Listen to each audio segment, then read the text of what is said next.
अवतल दर्पण से प्रतिबिंब का बनना। प्यारे साथियों, अभी तक हम लोग पढ़े थे उत्तल दर्पण से प्रतिबिंब किस प्रकार बनता है।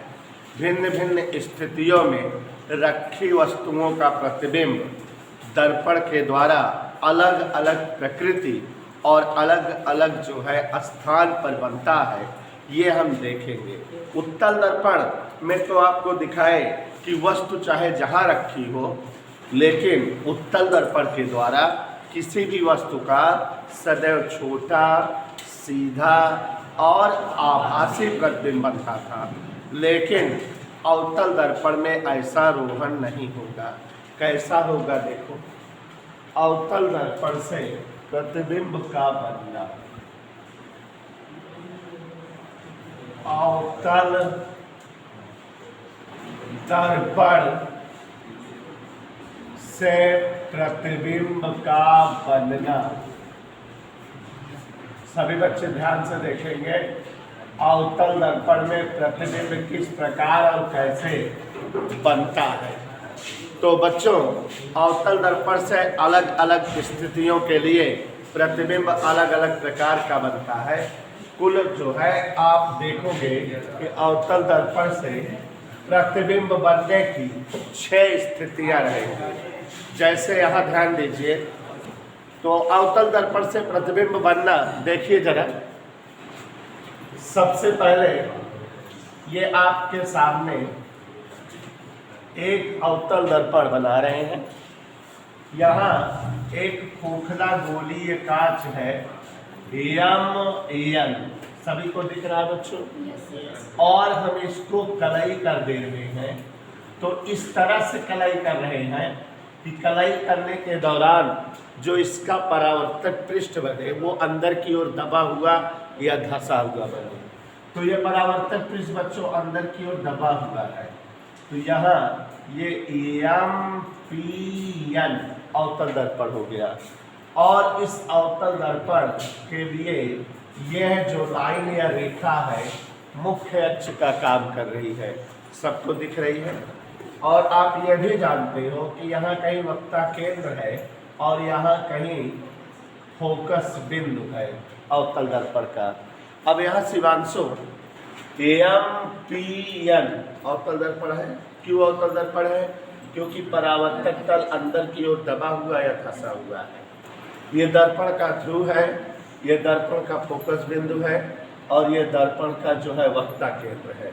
अब बच्चों, अवतल दर्पण में हम वस्तु को दर्पण के बहुत पास और बहुत दूर कई कंडीशन में रख सकते हैं। यहाँ पर देखो, कभी वस्तु यहाँ रखी जा सकती है। यहाँ का मतलब है अनिरुद्ध मौर्य कि ये वस्तु जो है दर्पण के बहुत करीब ध्रुव और फोकस के बीच रखी है। कभी हम वस्तु को दर्पण के फोकस बिंदु पर रख सकते हैं, माने थोड़ा दूर कर दिए, और कभी फोकस बिंदु और वक्ता केंद्र के बीच रख सकते हैं, मतलब थोड़ा और दूर कर दिए।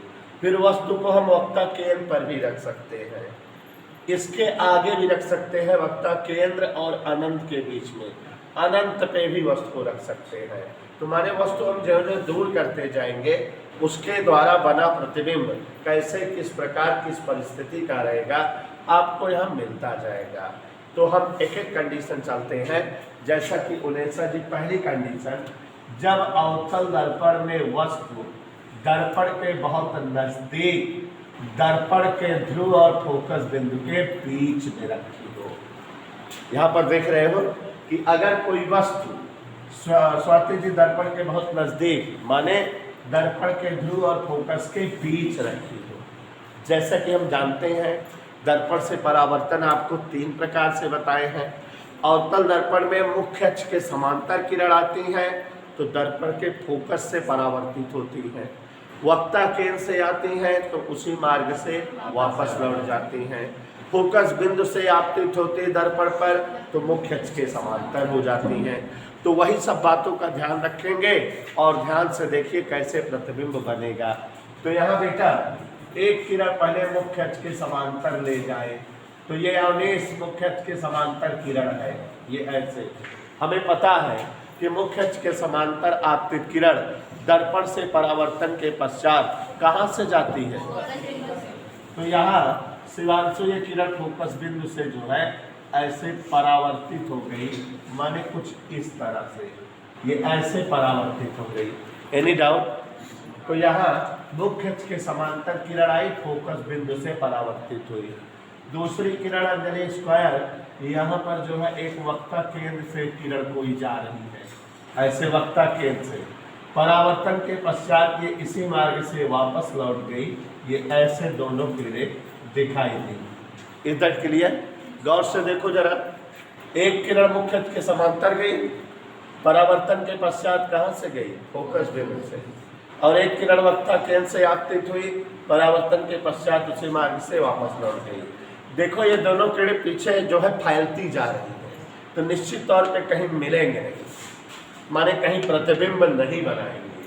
लेकिन अगर इन किरणों को पीछे की ओर बढ़ा दो तो देखो जरा, अगर किरणों को पीछे की ओर, ये वाली किरण ऐसे ऐसे ऐसे और ये वाली किरण ऐसे तैसे कैसे जैसे ऐसे बढ़ा दो, तो दोनों किरणें किसी एक बिंदु पर मिलती प्रतीत हो रही है, और जहां मिलती प्रतीत हो रही है वहीं वस्तु का प्रतिबिंब बनता प्रतीत होगा।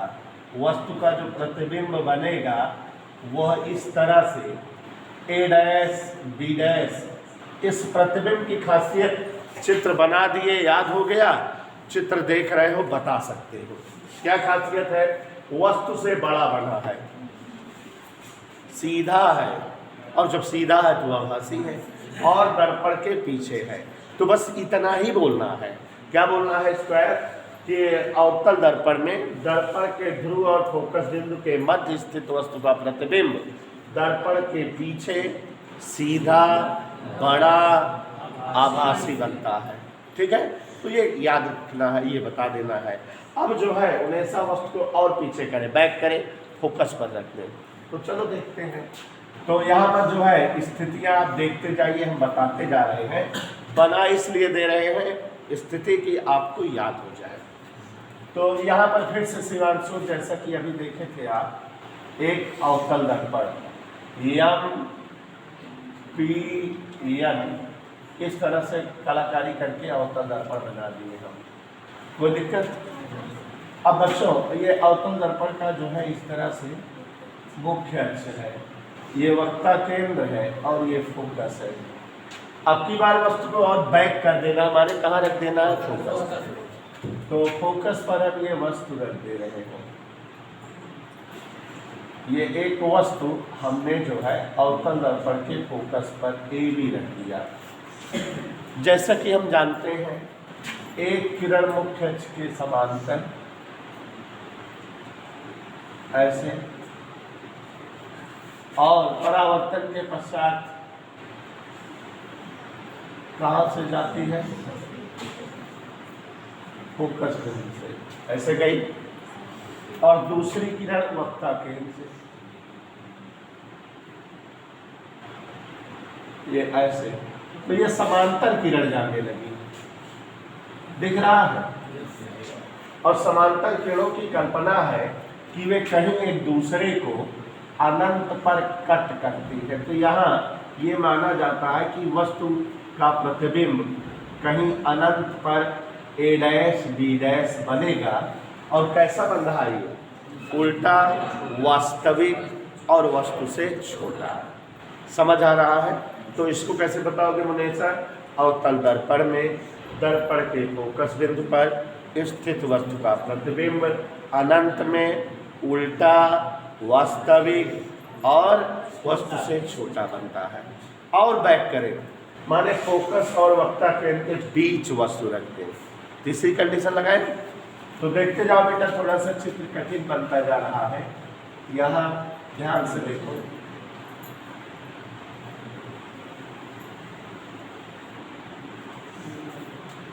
अवतल दर्पण नजर आ रहा है।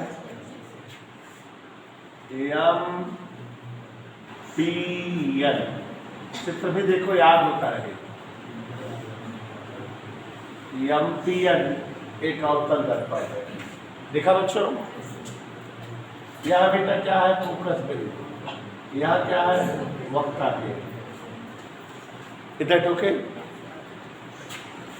एक किरण देखो ऐसे एक वस्तु रख दे, कहाँ रख दिए वस्तु को? फोकस बिंदु और वक्ता केंद्र के बीच। अब एक किरण जैसा कि सभी केस में जा रही थी, कहाँ से?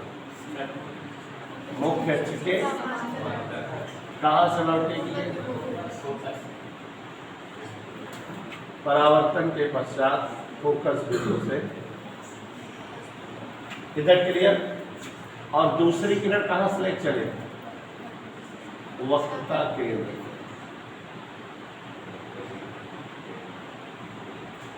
ऐसे वक्ता केंद्र से जा रही है, पीछे बढ़ाए जाने पर उसी मार्ग से वापस लौटती है, ऐसा कि हमको पता है। कोई दिक्कत? दोनों कहीं कट कर गई, जहां कट हुई वही वस्तु का क्या बन जाएगा? प्रतिबिंब देखो कैसा बना,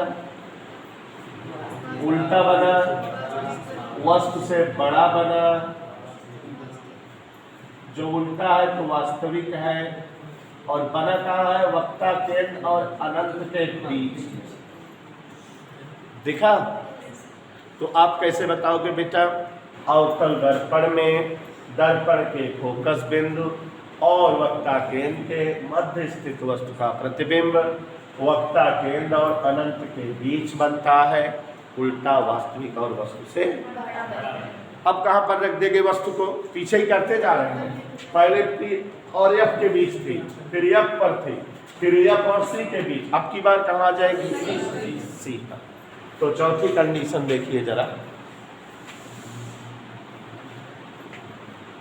ठीक है? ये आप सभी को दर्पण दिख रहा है बेटा?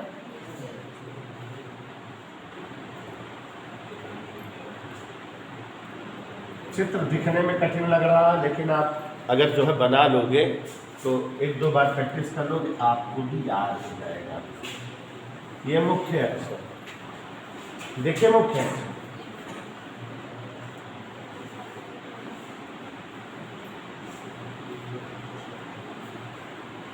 ये मुख्य अक्ष है। अवतल दर्पण की क्या है ये? यहाँ बेटा फोकस बिंदु है, यहाँ वक्ता केंद्र। अच्छा, ये चित्र थोड़ा सा जो है सेट करके बना दे रहे हैं, तब समझाते हैं।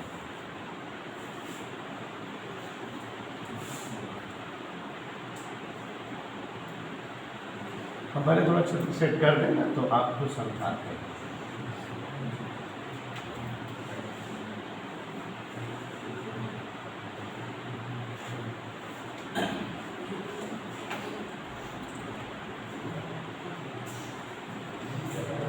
हाँ, अब देखो जरा, इसको समझो बेटा।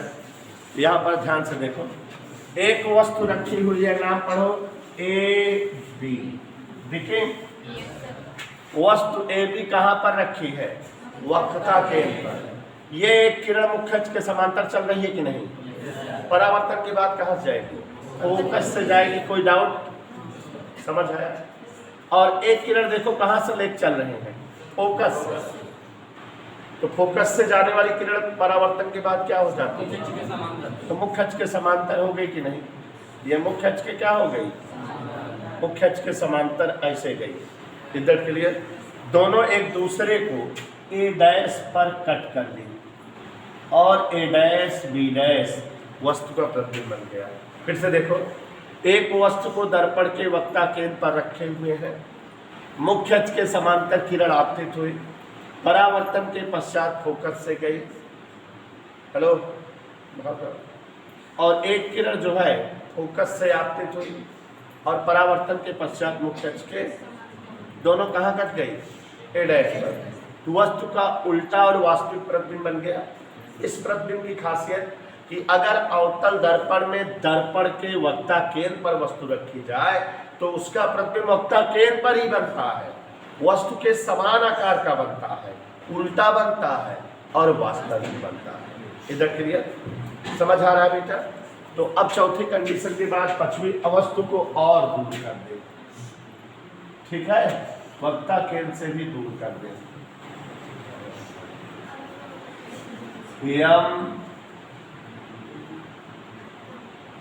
एन और यहाँ बीच में बिल्कुल ऊंचा जाएगा, कोई दिक्कत। अब की बार वस्तु को और दूर कर देंगे।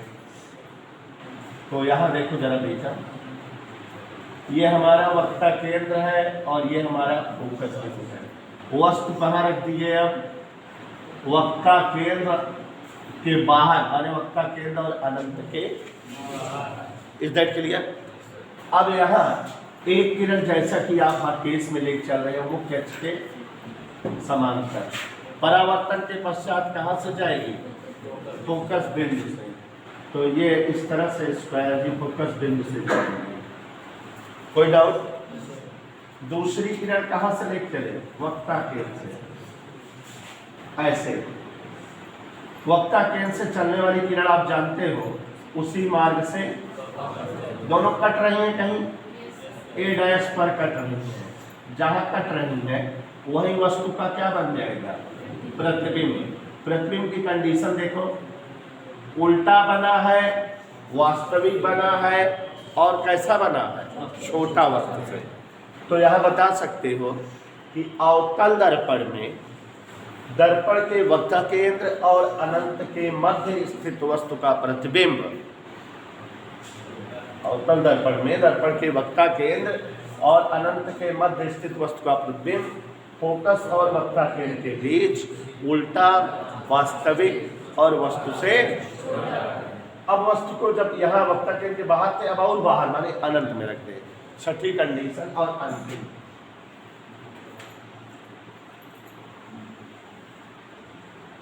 देखो बच्चों,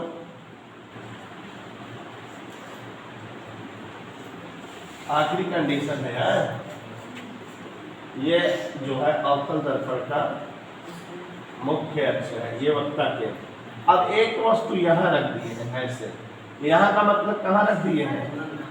अनंत पे। चित्र दिखाई दे रहा है, वस्तु कहाँ रखी है बेटा? अनंत में स्थित वस्तुओं से थोक के भाव में बहुत सारी किरणें दर्पण पर आपतित होगी और दर्पण से परावर्तन होगा, तो ये किरणें परावर्तन के पश्चात कहीं मिलती प्रतीत होंगी या मिलेंगी, और जहाँ मिलेंगी वहीं वस्तु का क्या बन जाएगा? प्रतिबिंब, ए डैश और बी डैश। और ये प्रतिबिंब बेटा दर्पण के फोकस पर बनता है।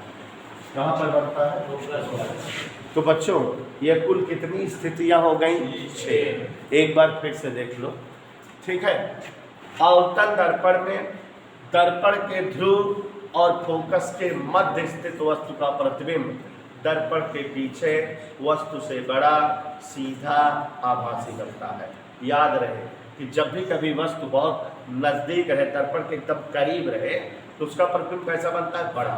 दर्पण के इस गुण का इस्तेमाल डॉक्टर लोग करते हैं, जैसे नाक, कान, गला की जांच करनी होती है, तो दर्पण जब वो लगाते हैं दर्पण, तो अंदर का जो चोट वोट लगा रहता है वो बड़ा बड़ा दिखने लगता है, तो अच्छे से उसकी सफाई कर लेते हैं इसी गुण का प्रयोग करके अवतल दर्पण के।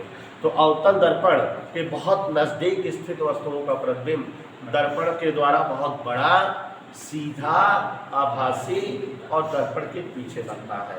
कैसे बना ये हमने आपको दिखा दिया, ठीक है। उसके बाद अब अगर वस्तु को थोड़ा दूर कर दो फोकस पर, तो अवतल दर्पण में दर्पण के फोकस बिंदु पर स्थित वस्तु का प्रतिबिंब अनंत में उल्टा, वास्तविक और छोटा बनता है। थोड़ा और पीछे कर दो, ध्यान से देखो जरा। अवतल दर्पण में दर्पण के फोकस बिंदु और वक्ता केंद्र के बीच स्थित वस्तु का प्रतिबिंब वक्ता केंद्र और अनंत के बीच उल्टा, बड़ा, वास्तविक बनता है, ठीक है। चौथा है कि दर्पण के वक्ता केंद्र पर अगर वस्तु रख दो तो उसका प्रतिबिंब वक्ता केंद्र पर ही बनता है, वस्तु के समान आकार का उल्टा, वास्तविक बनता है। और अगर जो है पांचवी कंडीशन में वस्तु को वक्ता केंद्र और अनंत के बीच रख दो तो उसका प्रतिबिंब वस्तु से छोटा, उल्टा, वास्तविक। और फोकस अगर अनंत पर रखी जाए वस्तु तो उसका प्रतिबिंब उल्टा, वास्तविक और कहाँ बनता है? फोकस पर। यहाँ पर हमेशा ये 6 चित्र हैं। 6 चित्र में जोड़े में 2 चित्र ऐसे दिख रहे होंगे जिनमें जो है प्रतिबिंब और वस्तु की स्थिति बदल रही होगी। मतलब जैसे यहाँ देखो, यहाँ पर वस्तु कहाँ रखी है तो प्रतिबिंब कहाँ पर बना? इसका उल्टा केस इसमें है। वस्तु कहाँ रख दिया, प्रतिबिंब कहाँ बना, माने दोनों ये जो है दूसरा और छठवां नंबर उल्टा है एक दूसरे के, ये दोनों स्थितियां संयुग्मी फोकस कहलाती है। जब जो है वस्तु और प्रतिबिंब की स्थिति बदल रही दोनों में, बस वैसे ही तीसरा और पांचवा देखो, तीसरे में वस्तु कहाँ है, F और C के बीच, और प्रतिबिंब कहाँ है, C और अनंत के बीच। अब इसमें क्या है, वस्तु जो है C और अनंत के बीच हो गई, तो प्रतिबिंब F और C के बीच आ गया। तीसरे और पांचवे में प्रतिबिंब और वस्तु का स्थान बदल रहा है एक दूसरे से कि नहीं, अदला बदली हो रही है। उसमें जहाँ वस्तु थी तो इसमें वहाँ प्रतिबिंब है, उसमें जहाँ प्रतिबिंब है तो उसमें यहाँ वस्तु है। तो बच्चों ये दोनों एक दूसरे की संयुग्मी फोकस की स्थितियाँ हुई। तो इतना मेरे ख्याल से आप सबको समझ आया, कोई डाउट कोई समस्या, क्लियर हो गया। तो